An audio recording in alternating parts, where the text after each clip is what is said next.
It can be argued that water is Ohio's greatest natural resource.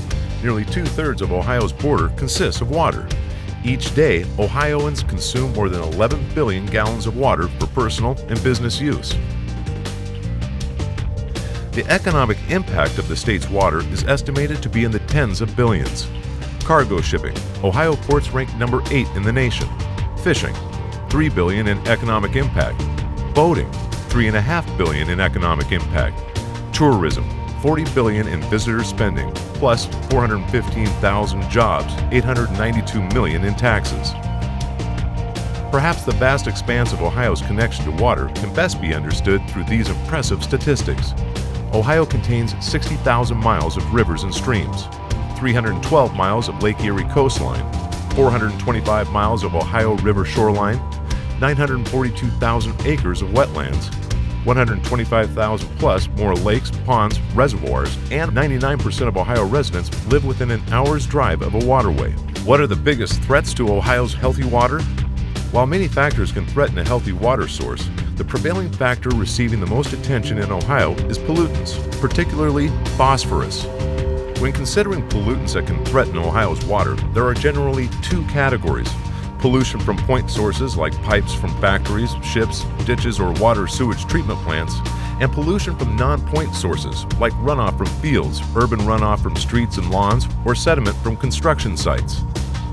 It is believed that most pollution happens during heavy rainstorms, when fertilizer and other phosphorus sources are quickly washed into rivers, streams, and lakes.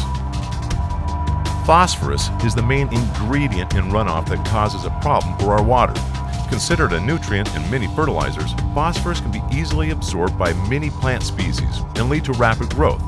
The amounts of dissolved phosphorus entering our water resources have doubled in the last 25 years. My name is Paul Herringshaw, and I farm in southern Wood County, southwest Wood County. And so there was that big push in the 80s and early 90s to adapt no-till. And a lot of us have done it because they now have developed equipment that can handle it. I didn't have to work this field in the fall, did not have to work it again in the spring before we planted it. And so it has been something that's been widely adapted. But what has been interesting is that the quality of the water in Lake Erie about 20-25 years ago was pretty good. And then it started going back the other direction. And what has been puzzling to us in agriculture is that actually it is well documented that our use of phosphorus fertilizer has been going down in that same time frame. So more and more farmers are adapting the GPS technology where we're using the variable rate, applying the area of the field that is needed. While most of us have heard of Lake Erie's harmful algae blooms, HABs, we don't always understand its meaning past the images of green water splashed in the media with no swimming signs. Not all algae are harmful. They are natural components of marine and freshwater ecosystems and form the foundation of most aquatic food chains. HABs can produce potent toxins. The toxin of greatest concern tends to be microcystin, which causes skin rashes, GI problems, and varying degrees of nervous system, liver, and kidney damage. The negative effects of HABs are felt on land and water alike.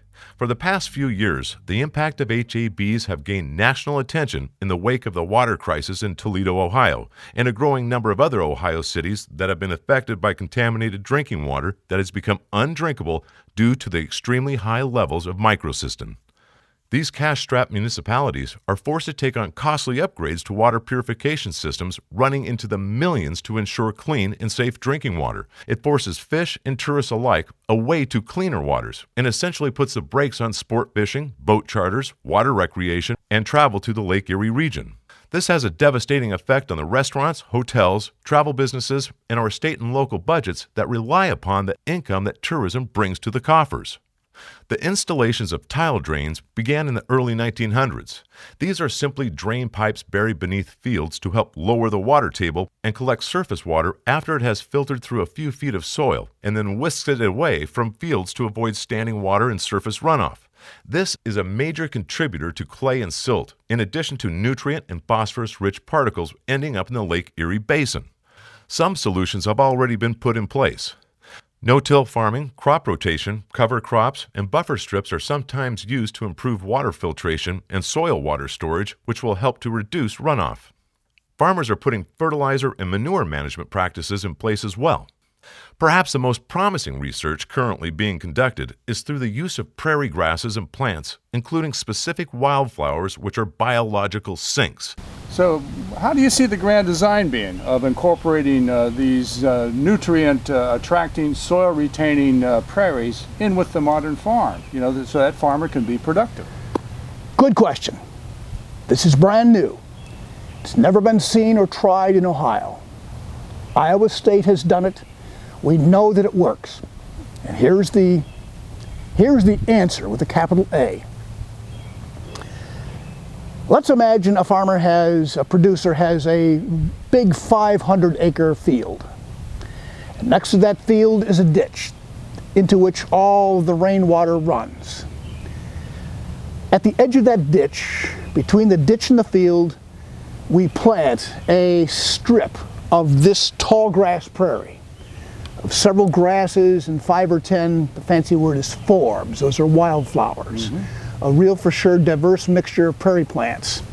How wide should that strip be? It may be only 20 feet, it may be required to be 40 feet. We don't know until we trial it, but here's the point. Iowa State discovered this. As the rainwater runs across the field and has to filter through all of these prairie grasses here, two things happen. Above ground, these prairie grasses slow the water and cause the silt, the soil, to settle down. We dramatically reduce the erosion. Instead of the farmer's topsoil heading into the ditch, it's retained into these prairie edge, field edge strips. But crucially and most importantly, just below ground, all of those microorganisms, the fungi, the bacteria that are found in the root zone of the prairies, they are nutrient magnets. They have biochemical means by which they grab onto phosphates, nitrates, potassium, all of these others.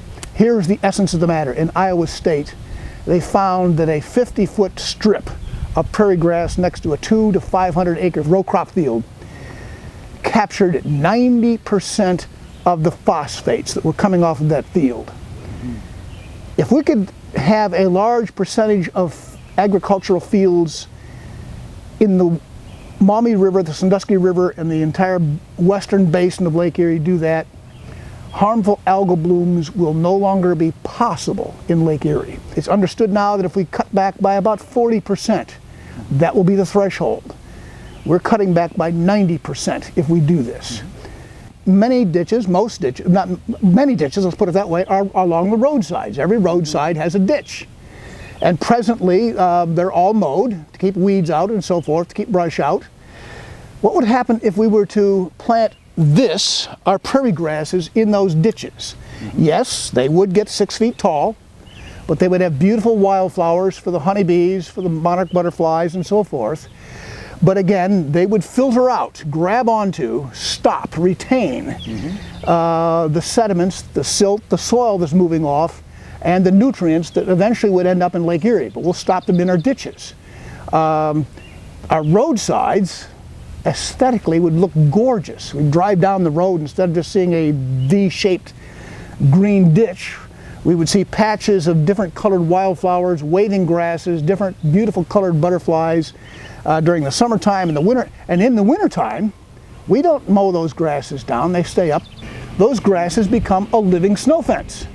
So the snow's blowing across the field, stop in the ditch, get caught behind the grass, and it would make winter travel a little easier too.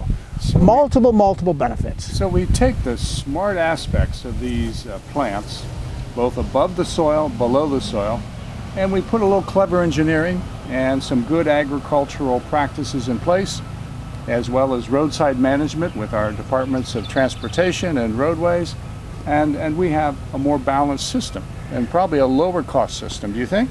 Reduce mowing costs for sure, and of course the reduction of the cost of harmful algal blooms altogether.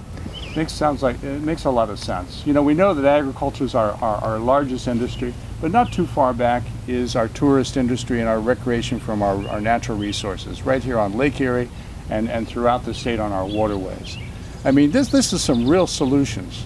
These are real solutions for this, John. When you look at the aspects of Mother Nature and the uniqueness of what biology brings to our Mother Earth, it really can tackle a lot of our environmental challenges. Prairie grasses are amazing, as I'm getting to know them more. The grasses are intense. They can capture the soils, keep them from eroding, and keep the waters moving down our streams into our Great Lakes clean. In closing, we need to encourage everyone to share the research conducted by John Blakeman and Wil Hempker. Bring attention to the simple solution that we can begin to implement now. In addition to the cost savings realized by the farmers and chemical costs, millions more can be saved through reduced lake and river dredging, reduced mowing, and will eliminate the need for costly water purification systems. Our Ohio landscapes can be transformed into a beautiful array of colors, drawing in millions to see the expansive Ohio prairies that keep Ohio's lakes and rivers clean and HAB free, ensuring tourism thrives into the future.